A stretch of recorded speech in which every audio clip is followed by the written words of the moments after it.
Kanaan dura StreamYard irraan yeroo live seennu haala salphaa taheen suuraa durarraas taa'u tambanalii irra kaayyataa turre. Amma garuu YouTubein yeroo live seennu dafee gara YouTube Studio gadi buusuu dhiisee jira. Haala kamiin akka suuraa sana irra kaawwannee live seennu dabalataanis YouTube Studio keessaa maal sirreeffachuu akka qabnu bal'ifnee waliin ilaalla. Haga dhuma barnoota kanatti turtii gaarii. Ashama harka fuune qaqqaaliiwwan ilmaan Oromoo hundi keessanu nageeji kiyya bakka isin jirtan maratti isin qaqqabu isiniin jecha kanaan dura StreamYardidha yeroo live seennu haaluma salphaa taheen osoo live goongodhin yookaan erga goonee kaane YouTube Studio keessaa suuraa irra kaawwataa turre haala salphaa taheen. Amma garuu erga nuti live seennee turre yookaan erga nuti live sanarraa baaneeti kan suuraa irra kaawuu dandeenyu YouTube Studio keessa. Anis akkuma isin nagaafattaniin haala kamiin yeroo dhuma live seennu osoo live san hin godhin suuraa irra kaawwannee qopheeffachuu dandeenya gaaffii jedhuuf deebii isaa isinii qabadhee dhufeen jira. Haala salphaa taheen yeroo live seennu akkuma live keenya qajeelfannee mata duree adda addaa irratti barreeffannee booda YouTube Studio dhuma keessa haala salphaa taheen suuraa irra kaawwachuu dandeenya. Namoonni baay'een keessaan kan nagaafataa turtan barreeffamni iskiriinii jala yaa'u sun yeroo live seennu jechuudha. StreamYard irraan barreeffamni sun akkamitti akka godhamu nagaafataa turtanii deebii sanaas isinii qabadhee dhufeen jira. Namoota moonii ta'aniifis haala salphaa taheen live yeroo seenan akkamitti moonii godhanii oonii achuma YouTube Studio keessaa akkamitti akka jarri oonii godhanus waliin ilaalla jechuudha. Barnoonni har'aa kun waan baay'ee qabatee jira. Amma akkuma isin argitan live tokko seenuuf hin deema jechuudha. Live sana fannisee suuraa irra kaa'ee isinitti agarsiisuudha jechuudha. Mata duree irratti babarreeffataan jira akkuma isin argitan kana barnoota kana duraan dabarsineerra. Kanaaf waan barumsichi qabatee jiru bal'inaan isiniif ibsaa jira jechuudha. Waa'ee StreamYard eegaan bal'inaan waliin ilaallee jirra. Hundi keessanuu ni beektu akkaataa itti banatanii jalqabee waan baay'ee ilaalleerra hashtagii aatii waa hundayyuu ilaalleerra. Amma create broadcast jedhee seenee live takka fanniseen suuraa irra kaa'ee isinitti agarsiisa jechuudha. Maqaa barbaade itti barreeffadheen Inter Studio kana tuqadha. Inter Studio tuqee fedhu live googodhaa fedhu dhiiseen keessaa baha jechuudha. Keessaa baheen suuraa akkamitti akkan irra kaa'uu qabu sirriitti haala salphaa taheen isinitti agarsiisa. Amma live hin seenne garuu qopheeffadheen jira. Tuqaa sadan tuqee yoon barbaade Inter Studio jedhee saatiin barbaade seenuu ni danda'a. Ammaaf kana akkasumatti dhiifnee gidduu tuqnee keessaa baanee gara YouTube deemna. Suuraa irra kaa'uudhaaf suuraa dura irratti bareedee miidhagee mul'atu. Iskiriinii gurraacha live seenuu hin qabnu yeroo moonii goonullee waan akkasii YouTube waan hin qeeballeef chaanaalii kiyya keessa seenee dhuma chaanaalii kiyya irratti yookaan dura chaanaalii kiyya irratti fidaa live fannifadhee jiru. Upcoming live stream jedhee bakka kanatti naa fidee jira. Ka jalqabaa steepii jalqabaa wanni nu gochuu qabnu asirratti suuraa irra kaa'uudhaaf amma YouTube Studio keessa yoo deemne hin jiru. Tuqaa sadan fuuldura viidiyoo jiru tuqnee save to playlist ka jedhu ka lammaffaa irra tuqanna. Playlistii dura yoo qabaanne ka duraan qabnu sanitti galfanna akkuma salphaatti jechuudha. Ka feenetti keessaa takkatti galfanna. Yoo hin qabaanne new playlist jennee playlistii feene maqaa chaanaalii keenyaa feenu live jennee waan feene itti barreeffanna. Abdulaap jedhee barreesses waa takka rakkina hin qabu.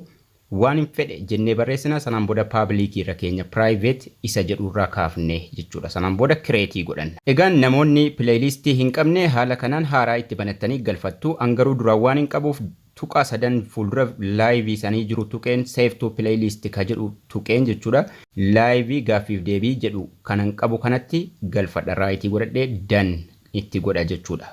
Duraanis waan live waan achi keessatti walitti qabuuf.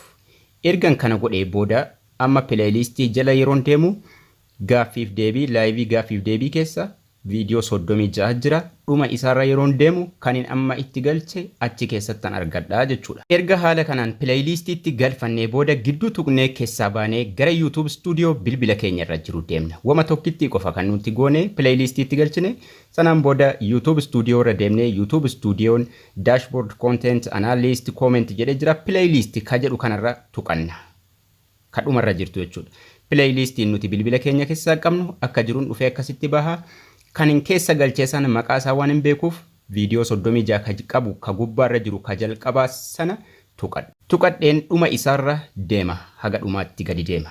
Dhuma isaarra yeroo nu deemnu akkuma isin argitan livein an fannifadhee jiru kana ammallee gongoone asitti bahee jira. Irra tuqeen akkuma isin argitan suuraan irra jiru kanuma baanarii kiyyaati malee suuraan ammallee irra kaawwanne amma YouTube studio keessanaa dhufeera salphaatti suuraa irra kaawwachuu danda'a jechuudha. Mallattoo qalamaa kana tuqee mallattoo qalamaa lammaffaan ammallee asitti naa baha mallattoo qalamaa sana tuqaa custom thumbnail ka jedhu kana tuqeen suuraa irratti jijjiirradhaa jechuudha. Haala salphaa ta'ee YouTube studio keessa waan naa dhufeef jechuudha. Suuraa kiyya fideen suuraan fedhe suuraan qopheeffadhee lafaa qabu irra kaawwadheen danii kana tuqaa. Amma suuraan kiyya irra kaameeraan seevii gochuun dura namoonni moonii taatan bakka kana beeksisa irratti bantu mallattoo doolaara tuqxanii ooniif oofii asii qaba oonii irra kaawwattu jechuudha. Warra mooniin taanes sirriitti isin fayyada. Xiqqoo gadi buunee koomentiin banaa tahuu waan adda addaa taagii itti barreeffachuu waa hundayyuu salphaatti ilaaluu dandeenya jechuudha. Taagii add taagsiin kun taagii kan nuti barreessuu qabnu waan mata duree keenya irratti dubbatamaa jiru jechoota adda addaa waan viidiyoo keenya ilaallatu yookaan viidiyoo keenya irratti xiyyeeffatee jiru barreessuu qabna. Jechoota tokko tokkoon hoohaa jechoota lama lamas walitti aansinee googoo godha intar godha irratti barreessina. Abdul App jedhee barnoota YouTube jedhee akkaataa jedhee waan akkasii kana itti barreessine duubatti deebinee seevii godhannaa jechuudha.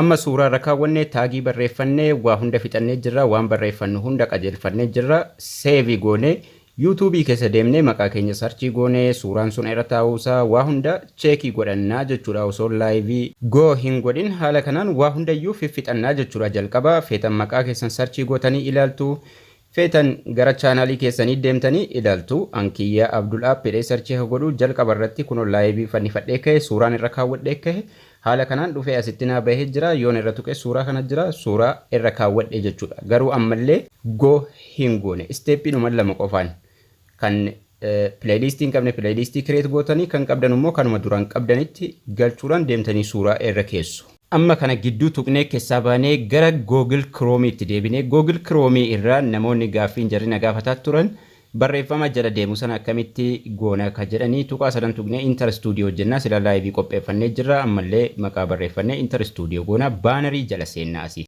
Baanarii jala yeroo seennu barreeffama lama jira. Kan duraan barreeffadhe as jira barreeffama achi jala yaa'u gochuudhaaf jechuudha. Kan duraan barreeffadhe kun as jira. Tuqaa sadan fuuldura isaa tuqeen edit godhadha yoon barreeffamicha jijjiiruuf fedhee jechuudha. Edit godheetu mana asuma irratti barnoota YouTube gaaffii fi deebii barnoota YouTube kutaa 30ffaa jedha kuni kutaa 31ffaa godha asirratti. Waan mata duree kiyya ilaallatu guutuus irraa balleessee itti gochuun hin danda'a. Asitti raayitii kana itti gochuu qabna. Raayitii kana itti gochuun akka achi jala deemu gochuudha. Sanaan booda seevii goonee irra tuqna barreeffamicharra. Yeroo irra tuqnee barreeffamichi achi jala yaa'uu jalqaba. Yeroo nuti ammas irraa tuqnee irraa bada. Akkasitti tuqnee dhiifnee gara koomentiitti achi deebinee koomentii keenya jala laayivii keenya googoonee gara laayiviitti deebinaa jechuudha sa'aatii barbaanne. Haala kanaan laayivii keenya miidhagsinee suuraa irra kaawwannee taagiitti barreeffannee laayivii keenya googoonee seenuu dandeenya sa'aatii barbaannetti jechuudha. Barnoonni keenya har'aas kana fakkaata ture akkasin irraa barattan abdii guddaan qaba. Haga barnoota ittaanu walitti deebinu turtii gaarii nagayaan tura.